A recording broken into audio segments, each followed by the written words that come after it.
佢連學生都唔敢面對，你有咩資格管治700萬人？可恥！可恥！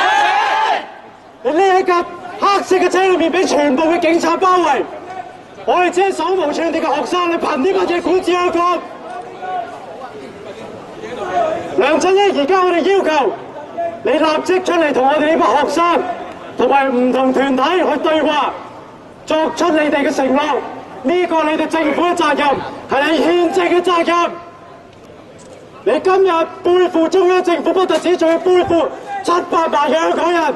你有種嘅，你又企落嚟，你竟然可以忍心睇啲學生手無寸鐵嘅學生俾啲警察佬踢開我哋！你啲警察唔好再講嘢啦！公責背擊人注意我。你講清楚啲先，我哋做緊啲咩行為？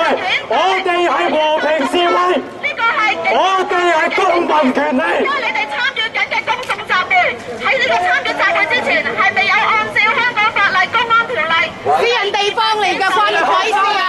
你做咩入嚟執法？私人地方，你做咩入嚟執法？我而家問你，警察係學生嘅地方。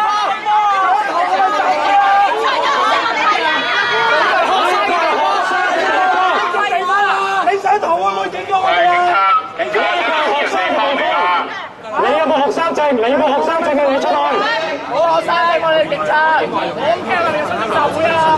你係管治香港人，你係真正嘅領導者，你就企出嚟同你嘅群眾面對。話佢次次都敵對警察。150個爭取真人權，你成日話㗎啦，你成日陰佢㗎啦。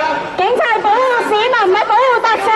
你每一次都唔聽我哋訴求，你警察出嚟同我哋發生衝突，警察都係打份工，佢哋並唔係你嘅工具。OK。OK。我哋要清楚咗。OK。特首咁多人保護你，咁多人俾錢你都解決唔到，你仲係要見你㗎啦。打翻上嘅消息啦，警方話想抬我哋。戴手套咯。仲有一樣咯。警察，你哋人嚟㗎，你哋唔係國家機器啊！你點對你下一代啊？學生和平示威，警察無理打壓。